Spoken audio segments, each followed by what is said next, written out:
IT job కోసం చూస్తున్నారా? ఐటీలో కెరియర్ బిల్డ్ చూసుకోవాలనుకుంటున్నారా? అయితే సమాధానం coding tutor. Hi, welcome to my show. Telugu cinema పాట పైన ఒక్కో కవికి ఒక్కో రకమైన పట్టు దొరికింది. అయితే తెలుగు సినిమా పాటనే దొరకపుచ్చుకున్న కవి వేటూరి సుందరరామూర్తి గారు. ఈరోజు వారు మన మధ్య లేకపోయినప్పటికీ ఆయన రాసిన పాటలు ఆయన మనకిచ్చిపోయిన ఆస్తులయ్యాయి. వాటిని ప్రతిరోజు వింటూ ఆ శ్రోతలు ఎంత ఆనందపడుతుంటారో మాటల్లో చెప్పలేము.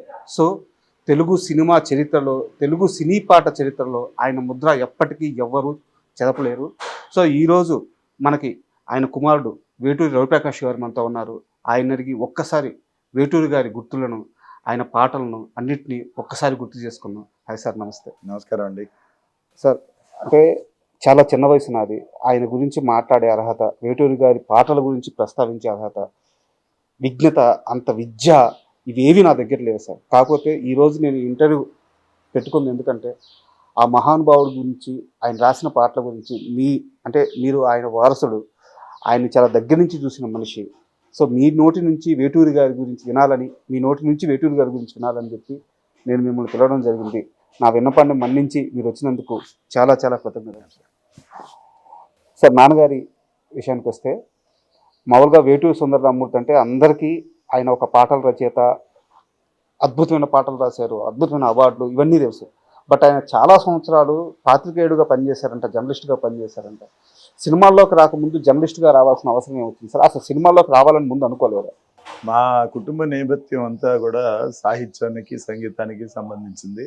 సార్, చాలా వరకు వైద్య వృత్తికి సంబంధించినటువంటి నేపథ్యం అండి. మా పూర్వీకులు కూడా కొన్ని తరాలుగా సాహిత్యం, వైద్యం, సంగీతం అట్లా పొడికిపుచ్చుకొని సాధన చేస్తూ వచ్చినటువంటి వంశము. మరి స్వతహాగా ఆయనకి చిన్నప్పటి నుంచి వారి తల్లిదండ్రుల దగ్గర నుంచి కానివ్వండి, పెదనాన్నగారు వేటూరి ప్రభాకర్ శాస్త్రి గారి గురించి కానీ, పరిచయస్తులు, బంధువుల దగ్గర నుంచి వచ్చేది సాహిత్యం, సంగీతం. ఈ ప్రక్రియలోనే ఆయన చిన్నప్పటి నుంచి పెరగటం వల్ల స్వతహాగా ఆయనకి సాహిత్యం మీద మక్కువ ఏర్పడటం. అదేవిధంగా విశ్వనాథ సత్యనారాయణ గారి రచనల మీద ప్రభావితమై ఆయన డిగ్రీ చేసేటప్పుడు విజయవాడ ఎస్ఆర్ఆర్ కాలేజీలో ఆయనకి బిఏ తెలుగులో సీట్ దొరకకపోతే బిఏ ఎకనామిక్స్ తీసుకుని ఆ క్లాసులు ఎగ్గొట్టి విశ్వనాథ సత్యనారాయణ గారి క్లాసులు అటెండ్ అయ్యేవాడు ఆయన. ఓకే. అంటే ఎలా ఉండేదంటే ఆ రోజుల్లో తెలుగు సాహిత్యం మీద అప్పటికే నిండిందంటే, ఇప్పుడు బిఏ తెలుగు అంటే చాలా ఖాళీలు ఉంటాయి. కానీ ఆ రోజుల్లో క్లాస్ నిండిపోయి బయట క్లాసుల వాళ్ళు కూడా వచ్చి విశ్వనాథ సత్యనారాయణ గారు లాంటి మహనీయులు లెక్చర్స్ ఇస్తూ అంటే వినేటువంటి రోజులు. వీళ్ళు నుంచి వినేవాళ్ళు ఆయన ఎన్ని గంటలు చెప్పినా కూడా. అట్లాగా ఆయన తెలుగు సాహిత్యం మీద మక్కువ పెంచుకుంటూ వారి పెదనాన్నగారి దగ్గర కొన్ని మెళుకువలు నేర్చుకుని, ముడి తెలుగు, ప్రాచీన తెలుగు ఎట్లా ఉండేది అని, ఆ మాటలు ఎలా ఏర్పడ్డాయి అవన్నీ ఆయన దగ్గర కొన్ని మెళుకువలు నేర్చుకుని అట్లా సాధన చేసుకుంటూ వచ్చారండి. ఈ వృత్తిలో ఉన్నప్పుడు ఈ సాహిత్యం మీద మక్కువ ఉన్న వాళ్ళకి దగ్గరగా ఉండే ప్రొఫెషన్ జర్నలిజం. సో ఆయనకు చిన్నప్పటి నుంచి ఆయనకి ఒక 10-12 ఏళ్ల వయసు నుంచి ఆయనకి పాటలు రాయటం అంటే చిన్న చిన్న మనం కూడా పాడుకుంటూ ఉంటాం ఎప్పుడన్నా. కొంచెం విలేజ్ నేపథ్యం ఉన్నవాళ్ళు కానివ్వండి, సాహిత్య ప్రవేశం ఉన్నవాళ్ళు కానీ, చిన్నగా వాళ్ళు ఏదో వాళ్ళ మనసులో ఉన్న మాటలను కాగితం మీద పెట్టుకుంటూ వస్తూ ఉంటారు. అది అందరికీ సహజంగా ఉండేటువంటి. అలాగే ఆయన విస్తృతంగా అలా పద్యాలు కానీ పాటలు కానీ రాసుకుంటూ ఉండేవాడు. ఇది చూసి ముత్యాల రాజా గారు, ఇప్పుడు ఎవరైతే నాగార్జున సాగర్ డ్యామ్ కట్టించున్నారో వారు మా ఫాదర్కి ఫ్రెండ్. ఓకే. ఆయన చూసి ఇంత అభిలాష ఉంది కదా తెలుగు సాహిత్యం మీద, నువ్వు జర్నలిజంలో చేరితే బాగుంటుందని చెప్పి ఆయన తీసుకెళ్లి నార్ల గారి దగ్గర పెట్టారండి. First he joined in Indian Express English magazine, English దినపత్రికలో మెడ్రాస్లో. అక్కడ చేసిన 3 నెలల తర్వాత తెలుగు డివిజన్లో ఖాళీ ఏర్పడితే నార్ల గారి దగ్గర చేర్పించారు. అట్లా నార్ల గారి శిష్యరికం చేస్తూ ఆయన దగ్గర నుంచి జర్నలిజంలో ఉండేటువంటి మెళుకువలు కానివ్వండి, ఏ విధంగా పత్రిక నడిపితే బాగుంటుంది అనేది ఆయన దగ్గర నేర్చుకుని అట్లా జర్నలిజం మీద ఒక మక్కువ ఏర్పరచుకున్నారు. రచయితగా అంటే జర్నలిస్టుగా కాకుండానే జర్నలిజం వదిలిపెట్టకుండా జర్నలిజం సాహిత్య ప్రక్రియలు అనేక రకంగా చేశారండి. దాదాపు 32 పెన్ నేమ్స్తో రాసేవాడు ఆయన. అబ్బా. సరే అలాగా ఆయనకు ఒక స్వతంత్ర నియంత్రణ ఇచ్చారు పత్రికాధిపతి శంభుప్రసాద్ గారు. దాంట్లో ఆ క్రమంలో సినిమా వాళ్ళని సినిమా సెక్షన్ కాబట్టి చేస్తూనే జనరల్ సెక్షన్ కూడా ఆయన ఆర్టికల్స్ రాస్తూ ఉండేవాడు. ముళ్ళపూడి గారు దాన్ని ఎంకరేజ్ చేసి ఆయన చేత చాలా స్నేహంగా ఉండి చేసేవారు. అలా ఈ సినిమా వారితో పరిచయం ఆంధ్రపత్రిక నుంచి ఎక్కువ జరిగిందని చెప్పచ్చు. అంతకు ముందే ఉంది, కాకపోతే ఎక్కువ ఇంటిమెసీ ఏర్పడటానికి రామారావు గారు కానీ, నాగేశ్వరరావు గారు కానీ, నాగయ్య గారు ఇలాగా పెరుగుతూ వచ్చిందనమాట. ఒక చిన్న డౌట్, వేటూరి గారు జర్నలిస్ట్గా ఉన్నప్పుడు ఈ సినిమా డిస్క్ వచ్చిన తర్వాత ఎన్టీఆర్ గారిని, ఏఎన్ఆర్ గారిని విరివిగా కలిసినప్పుడు ఎన్టీఆర్ గారు ఈయన సాహిత్యము, ఈయన రచనా శైలి ఇవన్నీ చూసి నువ్వు సినిమాల్లో ఖచ్చితంగా ఎంటర్ అవ్వాలి, సినిమాల్లో నువ్వు రాణిస్తావు, వెళ్ళి వాళ్ళని కలువు వీళ్ళని కలువు అని కొన్ని పేర్లు చెప్తుంటే ఈయన వెళ్ళి కలిసేవారు కాదంట, వాళ్ళని మీట్ అయ్యేవాళ్ళు కాదంట. ఈయన అంటే జర్నలిజంలో కూడా ఈయన ఒక మార్క్ ఏంటంటే, ఒక జర్నలిజంలో కూడా కవిత్వం ఎక్కువ ఉండేది. అవును, పొయిటిక్ గా ఉండేది అనమాట. ఇప్పుడు ఇంగ్లీషులో రాసిన, తెలుగులో రాసిన, ఆంధ్రప్రభలో ఆర్టికల్స్ రాసిన కొంచెం పొయిటిక్ టచ్ ఉండేది విశ్లేషణలో. అట్లాగే ఆంధ్రపత్రికలో కొంచెం ఎక్కువైంది. తను బాగా ఎస్టాబ్లిష్ చేసుకోగలిగాడు. ఆయన సంపూర్ణంగా తాను ఏమిటనేది తాను పరీక్షించుకోగలిగాడు. ప్రేక్షకులు కూడా అంతగా ఆదరించారు. ఆ రోజు పాఠకులు ఆదరించారు. ఈ ప్రక్రియలో ఆయనకి కొంచెం కొంటే ఊహలు ఉంటాయి. అంటే ఎవరు ఏం చేయకూడదో ఆ చేయించడం అనమాట. రామారావు గారి చేత ఒక కథ రాయించాడు, నాగేశ్వరరావు గారి చేత ఒక కథ రాయించాడు, గిరిజ గారి చేత ఒక కథ, రేలంగి గారి చేత ఒక కథ. అంతకుముందు సినిమా వాళ్ళని ఇంటర్వ్యూ చేసేవాళ్ళు. ఏమంటే మీరు ఏ సినిమా చేస్తున్నారు, ఎటువంటి పాత్ర, ఇది ఎన్నాళ్ళు అవుతుంది, ఎలా ఉంది, ఇంతకుముందు చేసిన సినిమా, ఇదే ఉండేది. జనరల్గా అందరూ అడిగేది. ఈయన అది అడిగాడు కాదు. నీ మనసు ఏమిటి, మీ మనసులో ఆలోచనలు, వాళ్ళ హృదయంలో ఉన్నటువంటి విశేషాలను బయటికి తీసుకురావాలని వాళ్ళని ఉత్తేజపరిచి వాళ్ళ చేత మాట్లాడించడం, ఆ రకంగా ఇంటర్వ్యూలు ఉంటాయండి. రామారావు గారితో చేసిన ఇంటర్వ్యూలు కానీ, నాగేశ్వరరావు గారు. సో ఈ ప్రక్రియలో వాళ్ళలో ఒక కళాత్మక రచయిత ఉన్నాడని సెలెక్టెడ్గా ఆయన అందరి చేత చేయించాడండి. ఆయన త్వరలో నేను పుస్తకం రూపంలో తీసుకురాబోతున్నాను. సూపర్. రామారావు గారు రాసిన కథలు, నాగేశ్వరరావు గారు రాసిన కథలు, గిరిజ గారు, రేలంగి గారు, గుమ్మడి గారు, వీరందరి చేత వారి మనసులోని మాటను, అంటే వారి వృత్తిపరంగా కాకుండా వారి స్వతహాగా వాళ్ళ ప్రవృత్తి కానీ, నేపథ్యం కానీ బయటపెట్టేటువంటి, వెల్లడించేటువంటి శీర్షికలు చేశారు. చాలా ఇంట్రెస్టింగ్ బుక్ అవుతుంది. అవునండి.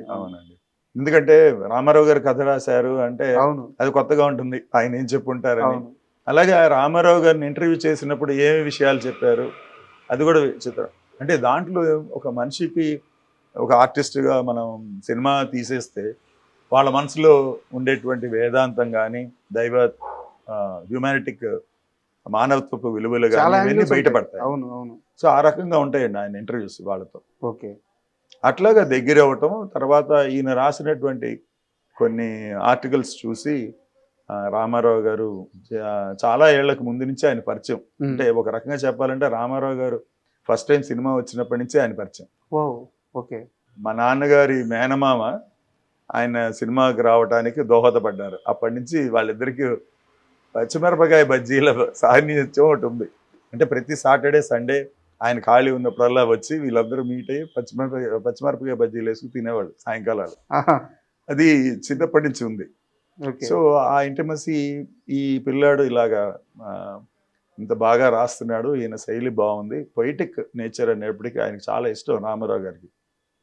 అందుకని ఆయన చాలాసార్లు ప్రోద్బలం చేసి ఫస్ట్ 1960-61 పెండ్లి పిలుపు సినిమాకి పెట్టారు ఆయనే. ఆయన ఎవరికి చెప్పలేదు, ఆయనే మీరు ఈ సినిమాకి చెయ్యండి అని. అక్కడ ఆత్రేయ గారు దాని కథా మాటలు రాస్తూ అంటే ఆయన చేసి వీళ్ళు ఒక వర్షన్ రాసి ఇచ్చారు.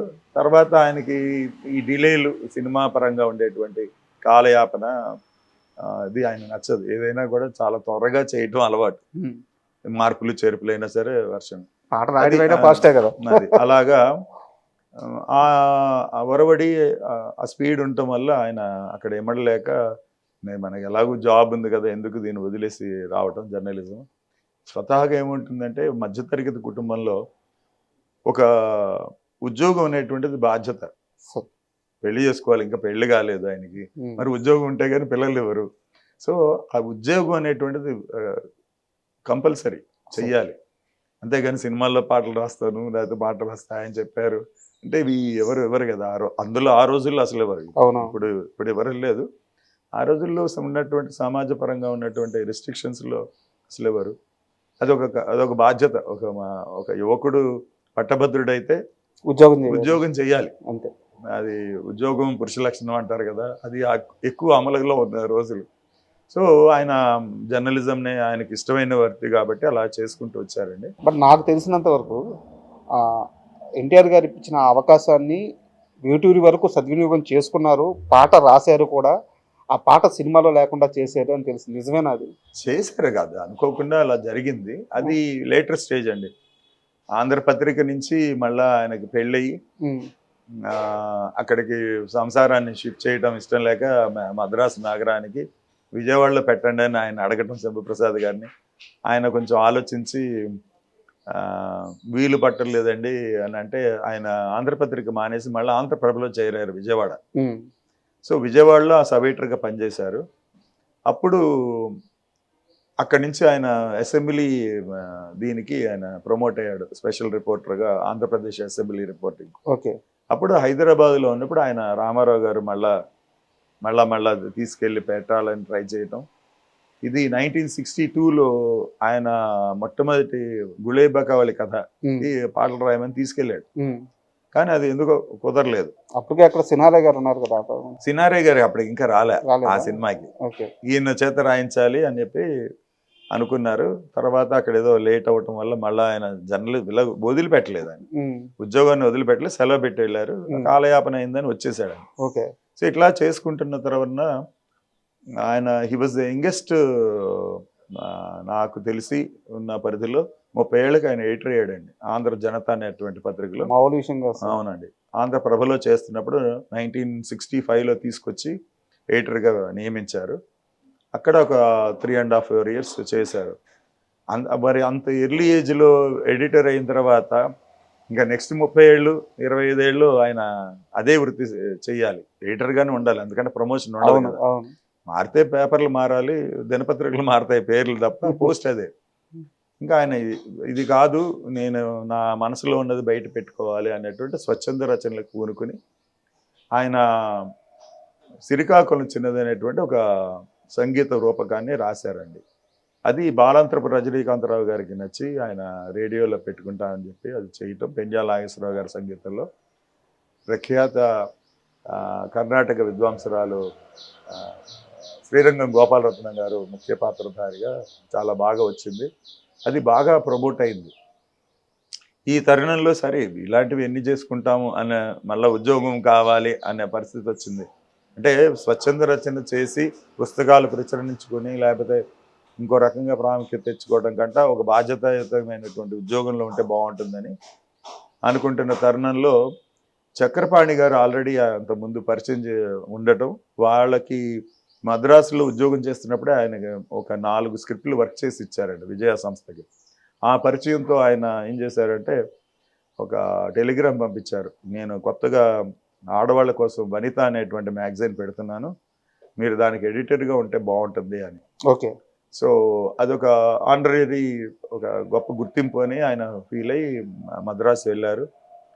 ఆ విశేషం ఏమో తెలియదు కానీ వెళ్ళారు, మాట్లాడుకున్నారు, జీతభత్యాలు చేరతానని మాట ఇచ్చారు. సరే ఖాళీ అయిన తర్వాత అక్కడ మీటింగ్ అయిన తర్వాత బయటకు వస్తే స్టూడియోలో అందరూ తెలిసిన వాళ్లే కదా, సరే వెళ్తే రామారావు గారు షూటింగ్ నడుస్తుంది దీక్ష సినిమా. ఆయన ఎదురుపడినప్పుడు చెప్పారు ఇలా ఉద్యోగం చేరడానికి వచ్చారంటే ఆయన చాలా కోపడి, నేను ఎప్పటి నుంచి అడుగుతున్నాను, ఎన్నాళ్ళు చేస్తారు, ఈ సినిమాలో మీరు పాట రాయాలని చెప్పి ఒక కృష్ణుడు సత్యభామ మధ్య ఒక డ్యూయట్, ఒక అంటే కళలో వాళ్ళ హీరో హీరోయిన్లు ఊహించుకుని వాళ్ళిద్దరూ ప్రణయానికి ప్రతీకగా ఒక డ్యూయట్ రాయించుకున్నారు. అది పరిపూర్ణంగా ఆయన రాసి అందరూ ముచ్చటపడి పెట్టాలనుకున్న, కలర్లో చిత్రీకరించాలనుకున్నటువంటి డ్యూయట్. కాకపోతే ఏమైందంటే ఈయన రాసి అందరూ ఒప్పుకున్న తర్వాత పిక్చర్ ఆల్మోస్ట్ అయిపోయి వచ్చింది కదండి, అడిషనల్ బర్డెన్ అవుతుంది అని చెప్పి ఆ నిర్మాత కొంచెం అభ్యర్థించడంతో ఆ రోజుల్లో చాలా అంటే ప్రణాళికాబద్ధంగా వెళ్ళేటువంటి సినిమాలు ఆ బడ్జెట్ మించితే వాళ్ళు తట్టుకోలేని రోజులు. అవునవును. సో ఆయన వద్దని చెప్పడం, దాంతో మన ఘంటసాల గారు సుశీల గారు పాడాల్సినటువంటి డ్యూయట్ అది ఆగిపోయింది. ఓకే. అప్పుడు ఆయన అన్నారు, నన్ను ఇట్లాగా భావ్యం కాదు, ప్రతిసారి ఉద్యోగం మానిపించి ఇట్లా రప్పించటం ఇది నాకు ఇది కొంచెం ఆయన మనస్తాపం వెల్లడించారు రామారావు గారు. అది కాదు, మీ దగ్గర ఉన్నటువంటి ఈ ఒరవడి చాలా గొప్పది, వేరే చాలా వైవిధ్యమైనది, మీరు సినిమాల్లోనే చేయాలి. మీరు రాసినటువంటి ఈ సిరికాకుళం చిన్నది నేను విన్నాను, దాంట్లో నేను 2 క్యారెక్టర్లు వేస్తా అన్నాడు. దాంట్లో రాజుగా కృష్ణదేవరాయలు గారి క్యారెక్టర్ అండి, కథాపరిచయం చిన్నగా. ఒక బ్రాహ్మడు విలన్గా ఉంటాడు, వాళ్ళ ఫ్రెండే. ఆ 2 క్యారెక్టర్లు వేస్తాను, విలన్ క్యారెక్టర్ను రాజుగారి క్యారెక్టర్ 2 వేస్తాను. మీరు అప్పుడు వడ్డే రమేష్ గారు అని చెప్పి విజయవాడ వారు ఆయన కాల్ షీట్ కోసం తిరగటం, నేను ఆ సినిమాని ప్రొడ్యూస్ చేస్తానని ముందుకు రావటం. ఇప్పుడు దర్శకుడు ఎవరు అనేటువంటి దీంట్లో ఆయన సూచించారన్నమాట, విశ్వనాథ్ గారు అయితే బాగుంటుంది అని. వాళ్ళు అప్పటికి పని చేయట్లేదు కలిసి, ఒక సినిమా చేశారు, తర్వాత వారికి ఉన్నటువంటి విభేదాల వల్ల విడిపోయారు. సో ఆయన విశ్వనాథ్ గారు అయితే బాగుంటుంది, ఆయన్ని మీరు కన్సల్ట్ చేయండి, నాకు ఇష్టం ఉంది, నేను చేస్తాను అని అంటే, అప్పుడు ఫాదర్ ఆయన నాకు పరిచయం లేదు కదా అని చెప్పి గొల్లపూడి మారుతీరావు గారి సాయంతో ఆయన పరిచయం చేసుకున్నారు. అలాగా ఆయనకి ఈ సిరికాకుళం చిన్నది నాటకం వినిపించడం, అనుకోకుండా ఆయనకి అది నచ్చి ఆయన టేపు ఆయన చెప్పినది ఒరిజినల్ నాటకం కూడా విని అలాగే చేద్దామని చెప్పి ముందు నా సినిమాలో మీరు పాట రాయండి అని ఇప్పుడు ఓ సీత కథలో పాటలు రాయించుకున్నారన్నమాట. అలాగా అది వెనకబడిపోయింది ఆ ప్రాజెక్టు. ఈ ప్రయాణం పాటల రచయితగా ప్రయాణం స్టార్ట్ అయింది. అయితే ఈ మొత్తం ప్రయాణంలో వేటూరి గారిని ఎన్టీఆర్ చాలా బలంగా నమ్ముతున్నారు. అంటే ఒకటి చాలా యంగేజ్ నుంచి తెలియటం, ఒకటి ఆయన చాలా గొప్ప సాహితీ ప్రేమికుడు అండి రామారావు గారు.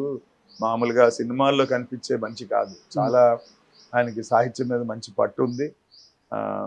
చాలా తరోగా ప్రతి విషయాన్ని అడిగి తెలుసుకుని, ఆయన ఒక స్క్రిప్ట్ ఒక ఇంటర్వ్యూలో చెప్తారు ఫాదర్తో, ఆయన దగ్గర ఎన్ని స్క్రిప్ట్లు ఉన్నాయి, ఎన్నేళ్ళ నుంచి ఉన్నాయని. అంటే దాదాపు 7-8 ఏళ్ల పైనుంచి స్క్రిప్ట్లు ఉంటాయి ఆయన దగ్గర. అంటే అది తరచి చూసి చర్చించి రచయితలతో అది కరెక్టా కాదా, ఆ సన్నివేశం ఉండాలా లేదా, ఆ భావ ప్రకటన కరెక్టా కాదా అని నిర్ణయించుకుని అది పరిపూర్ణంగా నమ్మిన తర్వాత సినిమా తీసేవారు, వాళ్ళ సొంత సినిమాలు. ఓకే. అంత ప్రేమ అనమాట తెలుగు భాష మీద ఆయనకి, అంత మక్కువ. సో ఈయన వచ్చినటువంటి నేపథ్యం కానివ్వండి, కుటుంబ నేపథ్యం, ఈయన రాసే శైలి ఆయనకి నచ్చింది.